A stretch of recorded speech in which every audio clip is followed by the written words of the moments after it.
তুমি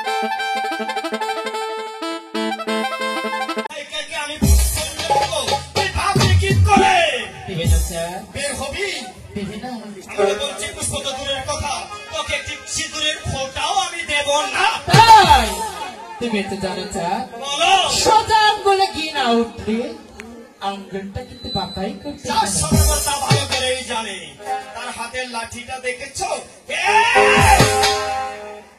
দিয়ে দাও বলছি, চা দিয়ে দাও, দিয়ে দাও। আমি তো বলছি তোকে পুষ্পাঞ্জলি দেবো না।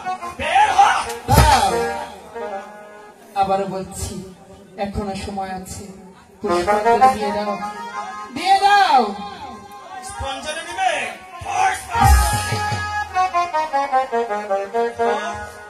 বের হয়ে যা।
আমি তো বলেছি পুষ্পাঞ্জলি না নিয়ে বের হয়ে যাব না। আমি তো বলেছি পুষ্পক দূরের কথা একটি সিঁদুরের ফোঁটাও আমি তোকে দেব না।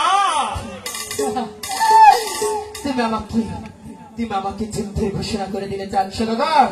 আজ তোমার প্রাসাদে দাঁড়িয়ে প্রতিজ্ঞা করে আমি বলে যাচ্ছি, আজ থেকে তুমি যেখানে যাবে সেখানে আমাকে দেখতে পাবে। আজ থেকে আমি তোমার পেছনে ছায়ার মতো লেগে থাকবো। আর এই প্রাসাদে দাঁড়িয়ে প্রতিজ্ঞা করে বলে যাচ্ছি, আমি যদি তোমার ছাত্র পুত্র হারা করতে না পারি, আমি যদি তোমাকে রাজ্য হারা করতে না পারি, আমি যদি তোমাকে পথের ফকির বানাতে না পারি, আর তোমাকে যদি আমার পায়ের কাছে গড়া করে পারি, পিঠাই আমার নাম দেবী।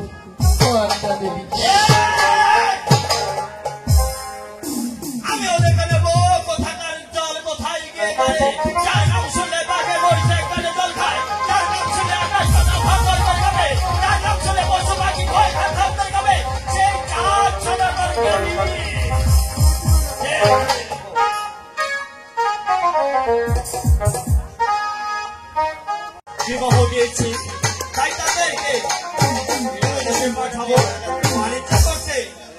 কোথায় পুত্র?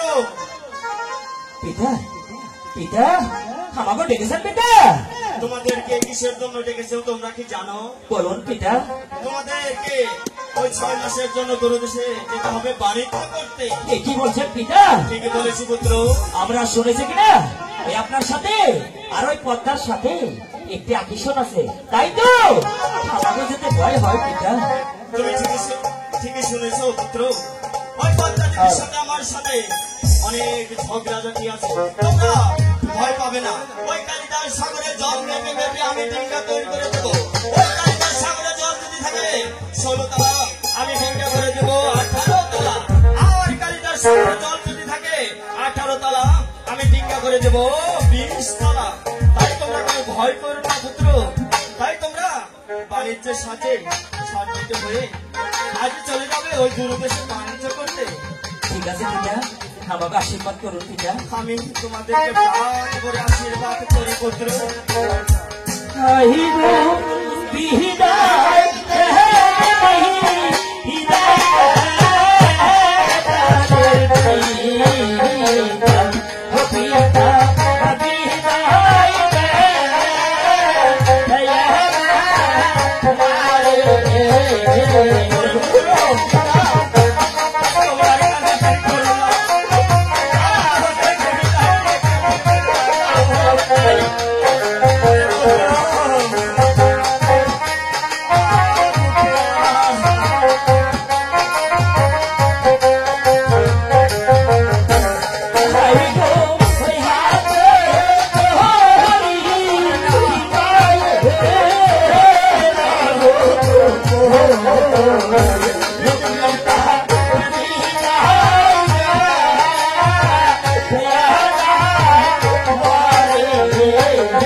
আপনি যদি অমন করে তাহলে আমরা কেমন করে ওই যাবো বাড়ি করে বলুন পিতা। তাহলে আমার বৌমার কাছ থেকে বিদায় নিয়ে আজ চলে যাবে আমি ভগবানের কাছে আসি। পিতা